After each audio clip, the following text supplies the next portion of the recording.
Hello viewers, আশা রাখি সবাই ভালো আছেন। চলে আসলাম আজকে আমরা নতুন একটি ভিডিও নিয়ে। আজকে আমরা ভিডিওতে আলোচনা করব যে 4টি শেয়ার বিগত 2 বছর ধরে সবচেয়ে বেশি কমেছে।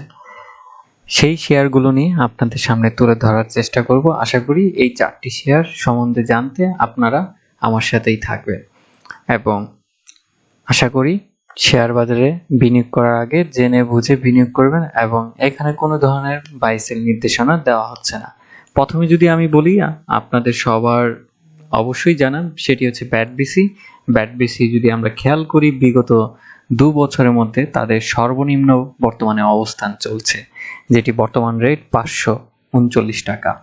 তো বোঝাই যাচ্ছে যে ব্যাট বিসির প্রচুর পরিমাণের একটা ফলিং হয়েছে এবং এখন আমরা যদি দেখি যে তাদের আরএসআই সবচেয়ে বেশি নিম্ন স্তরে আছে, সেটি হচ্ছে যে 18। তো এই ছিল ব্যাট-বিসি এবং ব্যাট-বিসি আগামীতে আমরা চাবো যে তাদের আস্তে আস্তে আপনার আবার সেই গতিটা ফিরে আসবে, কিন্তু সেটা অবশ্যই আমরা জানি যে সময় সাপেক্ষ কারণে এত বড় একটা কোম্পানি, তো দেখা যায় যে তাদের অন্যান্য স্টকের মতন এত খুব কুইকলি জাম্প হয় না। যারা খুব লং টার্মে ইনভেস্টমেন্ট করতে পছন্দ তাদের মধ্যে আমার কাছে মনে হচ্ছে যে ব্যাট-বিসি অন্যতম একটি শেয়ার।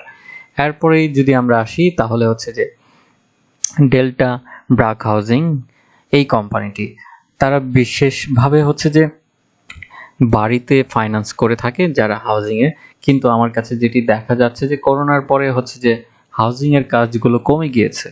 দ্যাটস ওয়াই এই স্টকটির আমরা খুব একটা এবছর ইপিএস এতটা ভালো দেখতে পারিনি এবং তাদের আমরা দেখছি যে তাদের যখন ফ্লোর প্রাইস ছিল সেখান থেকে নেমে একটা নিম্ন অবস্থান আছে। তো এই স্টকটিও দেখা যাচ্ছে যে বিগত যে 2 বছরের মধ্যে সর্বনিম্ন অবস্থানে আছে এবং তাদের প্রাইস বর্তমানে চলছে 61 টাকা 60 পয়সা। তো অবশ্যই আমাদের ইকোনমিক যখন ভালো হবে এই স্টকটিও ঘুরে দাঁড়াবে এবং লং টার্মেও যারা পছন্দ বোধ করেন তাদের জন্য আমার কাছে মনে হচ্ছে যে এটি অন্যতম শেয়ার, কারণ তারা প্রত্যেক বছর একটা ভালো ডিভিডেন্ড দিয়ে যায় এবং এখানে ব্রাক তাদের একটা ভালো পার্সেন্টেজ শেয়ার আছে। তো অবভিয়াসলি তাদের একটা ভালো একটা ম্যানেজমেন্ট আছে। এরপরে যদি আমরা দেখি উত্তরা ফাইন্যান্স, এই স্টকটি নিয়ে কথা বলবো। উত্তরা ফাইন্যান্সের আমরা যদি খেয়াল করি তাহলে হচ্ছে যে দেখা যাবে যে 2020 সালের যেখানে ছিল তাদের 37 টাকা, সেখানে এখন 35 টাকা চলছে। তার মানে এই শেয়ারটিও আমরা দেখতে পাচ্ছি যে 2 বছরের সবচেয়ে সর্বনিম্ন দরে আছে।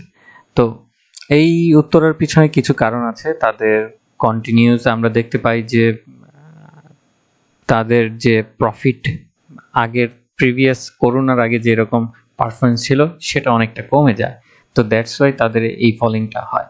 তো আশা করব যে কোম্পানিটিও ঘুরে দাঁড়াক এবং তাদের সেই আবার গতিটা ফিরে আসুক। এরপরে যদি আসি আমরা খুলনা পাওয়ার কোম্পানি লিমিটেড, এই স্টকটিও আমরা দেখতে পাই যে তাদের যেখানে 2020 সালে ছিল হচ্ছে কি আপনার 35 টাকা, সেখানে এখন চলছে 27 টাকা 70 পয়সা। তো এটাও বোঝা যাচ্ছে যে এই কোম্পানিটি তাদের 2 বছরের সবচেয়ে সর্বনিম্ন দরে আছে। তো এই স্টকগুলো অবশ্যই বিনিয়োগ করা কিংবা সেল করার আগে আরো যাচাই বাছাই করে নেবেন আপনারা।